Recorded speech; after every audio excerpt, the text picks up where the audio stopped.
नमस्कार, मैं अम्बेश पंत आप सबका स्वागत करता हूं। मैं कोटद्वार में हूं और कोटद्वार के हरिंद्र नगर में मैं मौजूद हूं।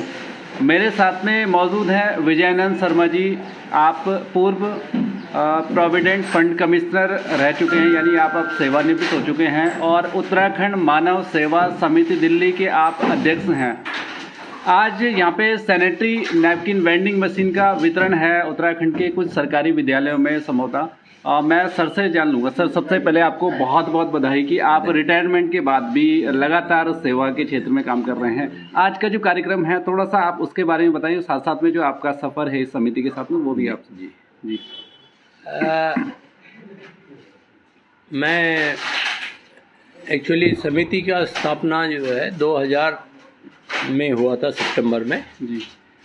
और तब से हम लोग लगातार इसमें काम करते जा रहे हैं। जैसे जब आपदा आई है 2 बार, एक हरिद्वार में भी आई है, एक केदारनाथ में आई थी, तो इस तरह से कई ट्रक समन, या नंदा राज जाति यात्रा थी, या ये जो अभी आपदा थी कोरोना की वो थी, तो हमने लगातार उसमें आगे बढ़ चढ़ के काम किया। उसके साथ हम लोग गाय के प्रोटेक्शन के लिए, गाय के हित के लिए बड़े बड़े रामलीला ग्राउंड दिल्ली में उस समय गोपाल मणि जी के साथ हम लोग जुड़े हुए थे अच्छी तरह से, तो उसका प्रोग्राम हमने किया आज।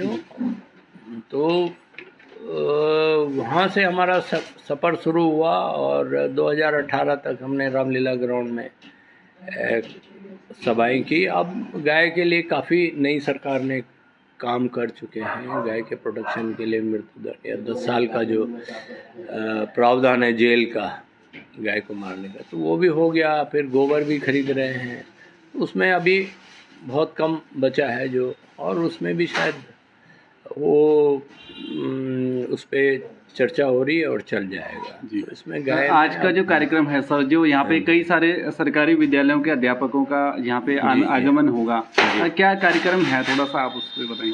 आज जब हम ये मास्क इत्यादि बांट रहे थे, ड्रेसेस बांट रहे थे, हम जूते बांट रहे थे, तो हमें लगा कि यहाँ पर ये जो सैनिटरी पैड है, जो हाइजीन है, वो गाँवों में और लड़कियों को पूरी तरह से उपलब्ध नहीं है।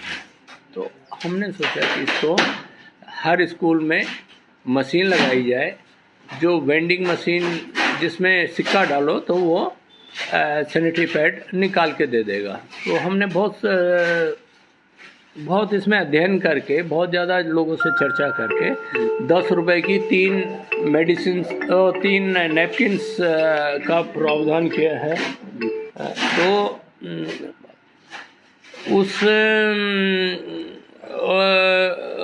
वो मेरे ख्याल से अगर वो 20 सिक्के डालेंगे, 20 रुपए के सिक्के डालेंगे, 10 के 2 या 5 रुपए के 2 एक बार, 5 के 2 एक बार, तो वो मशीन 6 पीसेस निकाल देगी। तो ये हमारी सोच ऐसी नहीं थी कि स्कूल में ही हमें कंसंट्रेट करना है। अभी हम 30 स्कूलों में ये बांट रहे हैं, जिसमें पौड़ी के 17 हैं, डिग्री कॉलेज भी है, और 3 सर्ट अल्मोड़ा साइड से हैं, और 10 हम हरिद्वार में दे रहे हैं, मैंगलोर में। वो कल फंक्शन है।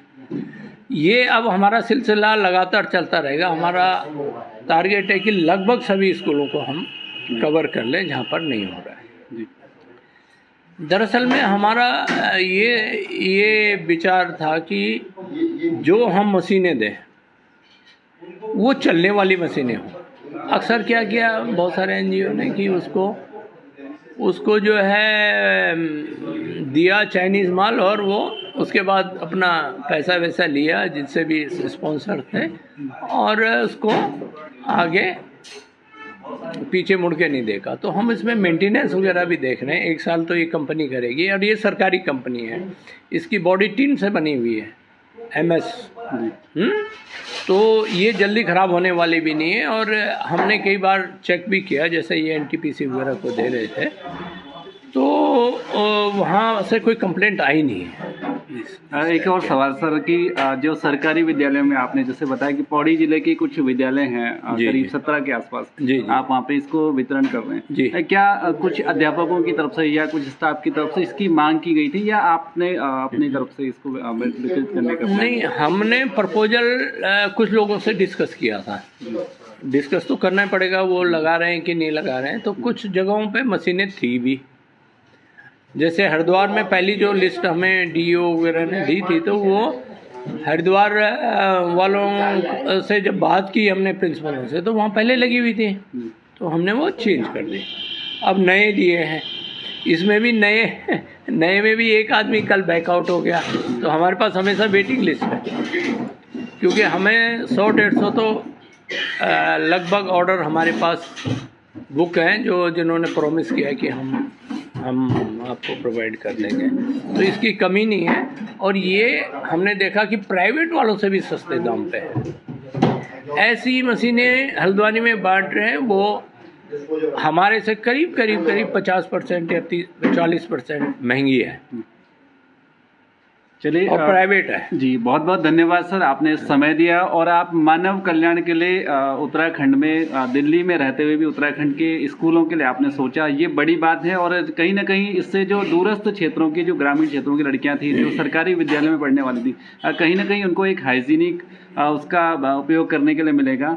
बहुत बहुत बधाई के पात्र हैं आप और आपकी पूरी संस्था। हमारे सेक्रेटरी जनरल मेरे साथ में उत्तराखंड मानव कल्याण समिति, उत्तराखंड मानव सेवा समिति उत्तराखंड के जनरल सेक्रेटरी हैं, महासचिव मेरे साथ में हैं। मैं थोड़ा सा बातचीत कर लेता हूँ। सर, बहुत बहुत बधाई, आपकी संस्था यहाँ पे बहुत बेहतर काम कर रही है। मैं थोड़ा सा आप अपना परिचय दें कि आपने कब से इस संस्था के साथ में जुड़े और क्या क्या काम आपकी संस्था और कर रही है।